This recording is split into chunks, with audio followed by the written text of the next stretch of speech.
नौजवान साथी हैं जो परीक्षाओं की तैयारी करते हैं, सबको पता है कि भारत की जो सबसे बड़ी परीक्षा है जिसका नाम है IAS सिविल सर्विस परीक्षा, जिसको पास करके लोग उच्च पद पर आसीन होते हैं और देश को चलाते हैं, सब जानते हैं। लेकिन इसको पास करने के लिए दिन रात मेहनत करनी पड़ती है। सभी छात्रों को महानगरों में जा कर के सर्वाइव करना पड़ता है और काफ़ी पैसा भी खर्च होता है दोस्तों, सब जानते हैं। बहुत मेहनत लगती है इस परीक्षा को पास करने के लिए। लेकिन मेरा आपसे प्रश्न ये है कि क्या भारत में आज़ादी से पहले भी कोई ऐसी बड़ी ऐतिहासिक परीक्षाएं हुई या होती थी? क्योंकि 1947 में हमारा भारत देश आज़ाद हुआ 15 अगस्त। उसके बाद तो IPS IAS आदि बड़ी बड़ी प्रशासनिक परीक्षाएं आयोजित होने लगी। लेकिन मेरा प्रश्न ये है कि आज़ादी से पहले जब हमारे भारत देश के ऊपर अंग्रेज़ों का शासन था, ब्रिटिश जो एक सरकार थी हमारे ऊपर हुकूमत कर रही थी, क्या उस समय भी ऐतिहासिक परीक्षाएं होती थी? जी बिल्कुल होती थी।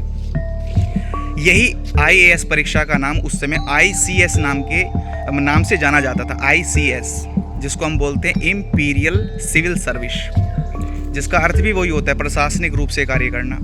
लेकिन ये जो परीक्षा आयोजित होती थी, ये उन दिनों इंग्लैंड के लंदन में आयोजित होती थी और इस परीक्षाओं को देने का अधिकार उन दिनों केवल अंग्रेज़ों को ही था। अन्य देशों के लोग इसमें नहीं शामिल होते थे।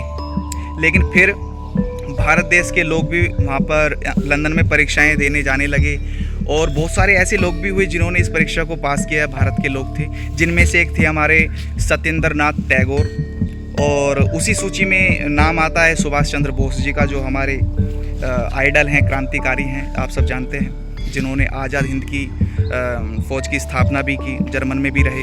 तो कहने का मतलब ये है, फिर ये जो परीक्षा 1855 में जो आयोजित हुई थी लंदन में, फिर 1922 में यही परीक्षा भारत में भी लागू हो गई और भारत के लोग भी इसमें सम्मिलित होने लगे, इस परीक्षा को देने लगे।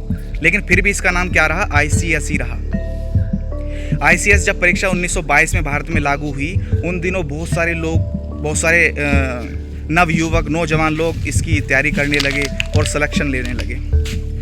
फिर बाद में जब हमारा देश आज़ाद हुआ, फिर 1947 में इसका नाम बदल करके IAS रख दिया गया और आज ये पूरे भारत की सबसे बड़ी परीक्षा है। इसको पास करने के लिए लोग दिन रात मेहनत करते हैं और परिश्रम करते हैं। कलेक्टर कौन नहीं बनना चाहता? सब कलेक्टर बनना चाहते हैं दोस्तों। तो ये जो परीक्षा है आज़ादी से पहले भी लागू होती थी, लेकिन इसका नाम अंग्रेज़ों के द्वारा ICS के नाम से संबोधित किया जाता था और इंग्लैंड में इसका आयोजन होता था। लेकिन 1922 के बाद 1922 से इसका भारत में भी आयोजन शुरू हो गया। तो दोस्तों, आपको ये जानकारी कैसी लगी? जितने भी हमारे नौजवान मुझे सुन रहे हैं, विद्यार्थीगण मुझे जो सुन रहे हैं, आपको ये जो नई जानकारी है कैसी लगी मुझे कमेंट में ज़रूर बताइएगा। और फिर मेरे साथ में हर वीडियो में आपको ये नज़ारे देखने के लिए मिलेंगे, जंगल के देख सकते हैं आप, हरे भरे। एक मेरे को बड़ा अच्छा लगता है प्रकृति के साथ जुड़ना, देख ही सकते हैं आप पीछे। ठीक है दोस्तों, मिलते हैं फिर एक नई वीडियो के साथ में।